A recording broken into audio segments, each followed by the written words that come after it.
Whenever I look at a mirror, it honestly feels like me inhabiting this body,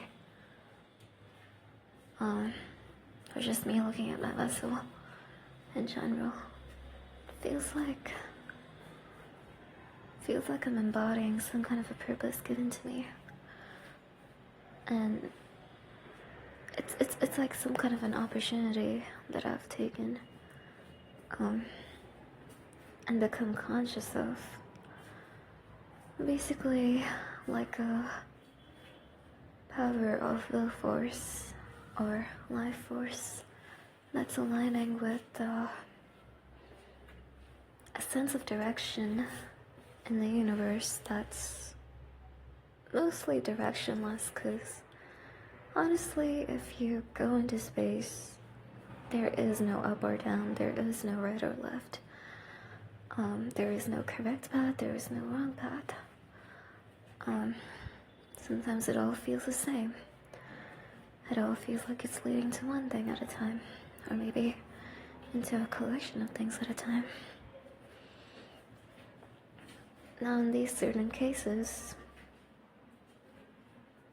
it's obvious to feel like things are unpredictable.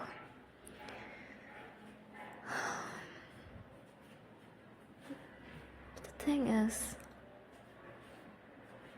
as far as I've figured it out, the very nature of unpredictability is infinite possibility. And what I mean by that is that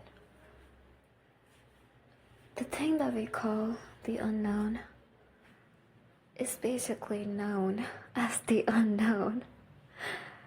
And the fact that we know that it's unknown gives us access to infinite variables, infinite amount of possibilities. And that's like the gateway to predictability. So, yeah, I really wonder how did the meaning of unpredictability get twisted like this. Or maybe I'm just rambling, but I'll keep going. So when people say that, or not people, but when people in general highlight the very feeling, the very fear of the unknown, the way I interpret it is that it's not really you fearing the unknown, it's the fact that you're fearing a gateway to infinite possibilities. And of course, we can also rephrase it in such a way that half of the time, the feeling that we feel about the unknown, we interpret it as something to fear because we automatically don't understand it, because we have never been taught to understand our own emotions, our own feelings. And what I mean by this is that not everyone's anger is the same. Not everyone's pain is the same. Same way, not everyone's happiness or sadness is the same. Not everyone's disgust or apathy is the same.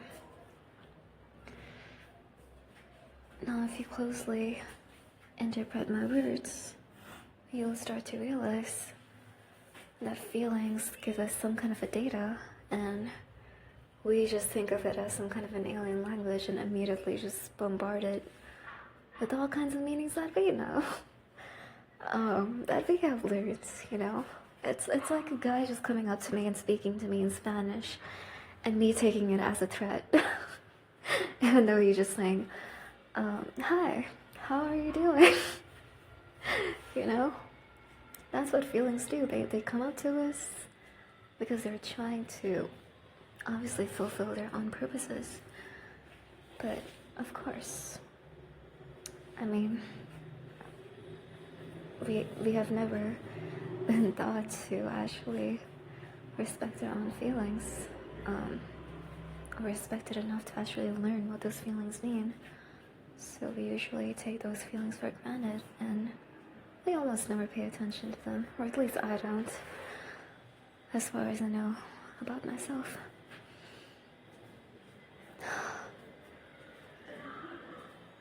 So yeah, when I look at myself,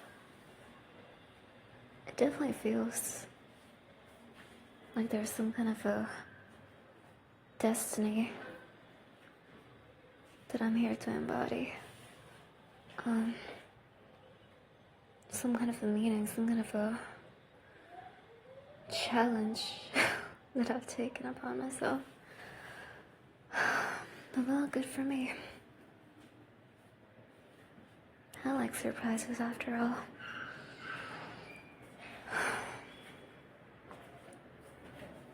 And knowing me, I've always loved surprises. Since childhood. It's not just any kind of surprise. I've always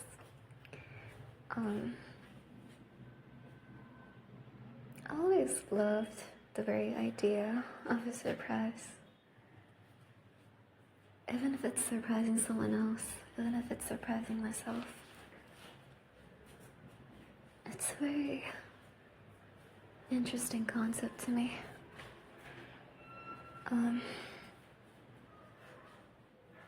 I think it all comes from the root of me wanting to have our own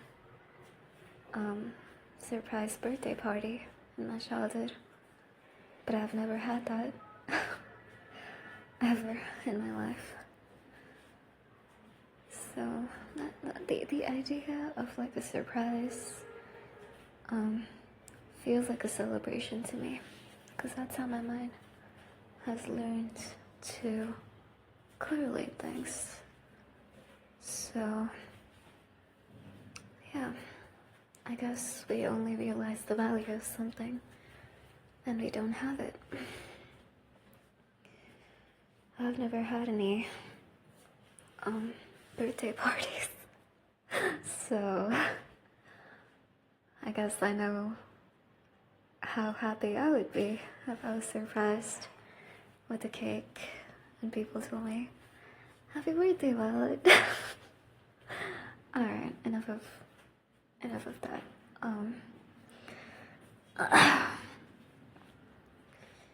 But yeah, I'm usually very dissociated, and because of my depersonalization, I usually don't know how to interpret my own feelings sometimes. So the best way that I've learned to interpret the feelings which my mind is not able to translate is through gut feeling, instincts, intuition. And to tune into your intuition and actually listen to your own body, you have to be receptive. So what I would do is I would purposefully let my body translate these emotions for me. If I feel like my mind is getting obviously paranoid because there is something unpredictable and I'm on the verge of labeling it as the unknown, which is not a bad thing half the time, because obviously that's the nature of the mind. If we don't know something, we call it the unknown, but in fact we know it too well, is basically what I'm trying to say. It's just that we don't know the language that we're trying to understand.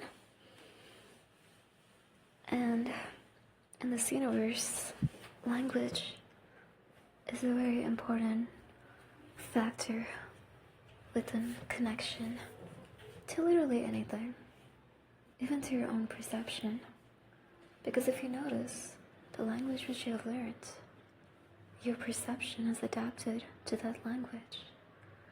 And I think many people have already talked about this, but a summary that I could give is that You know, before you even look at a table, your subconscious mind recognizes that there is a table.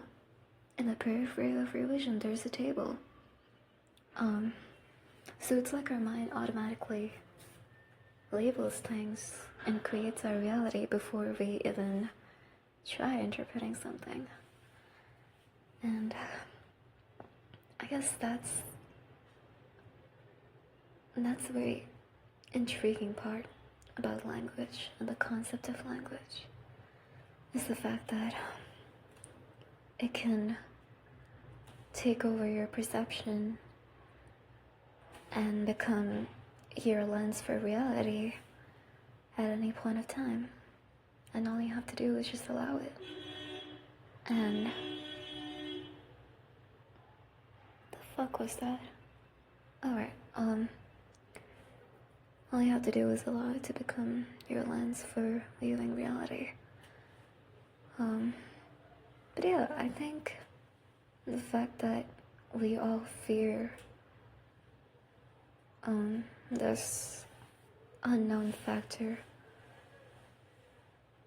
just because we didn't learn the language, but I mean the fact that people fear learning another person's language just to connect with them, I think that's what creates so many conflicts, not only between people but also within people. It's like I'm feeling something, but I can't really describe that feeling because I guess my mind has never adapted to understand that feeling for what it truly is, or maybe even if its purpose, you know, for being there. So I basically just take that feeling for granted, even though that feeling could give me the information about what's happening in the entire universe. Like, come on now. Feelings are a form of data that's been given to you. And most people just take it for granted and they never learn how to properly process these feelings and emotions. And that costs you a lot in the long run. Because I think that's what creates the root of the very fear which people have of the unknown itself. And since that is a real problem, that also becomes the root cause for many people's internal conflicts, internal trauma, internal stress, maybe even some mental disorders, and God knows what. Because, I mean, I honestly, I think, and as far as I've figured out, feelings are a really important part of life. They're not just valid, they're literally indicators of your life experience. And if you don't process these emotions, you don't have any life experience. It's processing most of these emotions that actually give you the experience in life that you truly need. And I mean, that's why people often term the other kinds of people who process their emotions as mature, emotionally stable, emotionally mature. That's because it is true. You are maturing as you process these emotions. And if you deny these emotions, it becomes harder for you to develop in other aspects of your reality and life.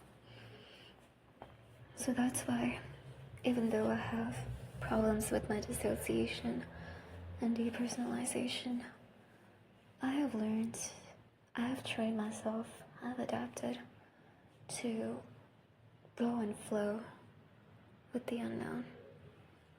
Let myself be receptive to the information that my surroundings are trying to give to me, and not just conform or stick to one lens of reality, because perception is everything.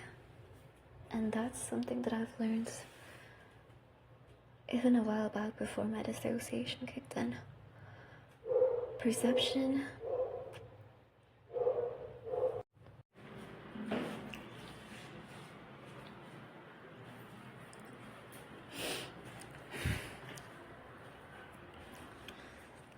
But yeah, I guess in some ways we can also say that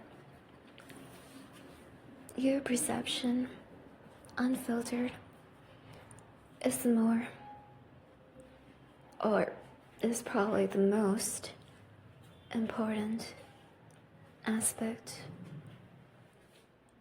and the most important tool that you can ever utilize to perceive your current reality. And to some extent, what I'm indirectly also telling you is to keep an open mind. A vigilant, sharp, open mind. Of course, only if you want to. But yeah, the next time you blame your feelings for something, ask yourself, take a look at yourself in the mirror.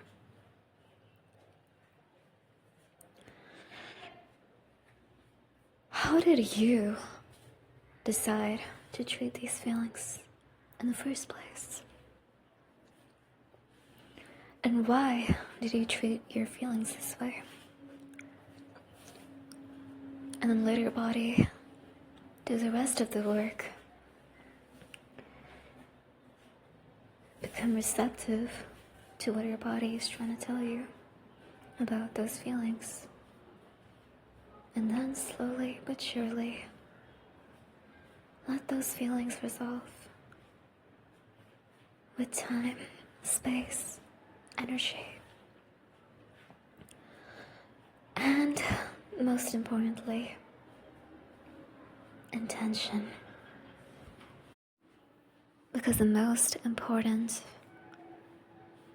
thing, the most important factor when it comes to navigating this unknown reality full of infinite possibilities is, in fact, your intention.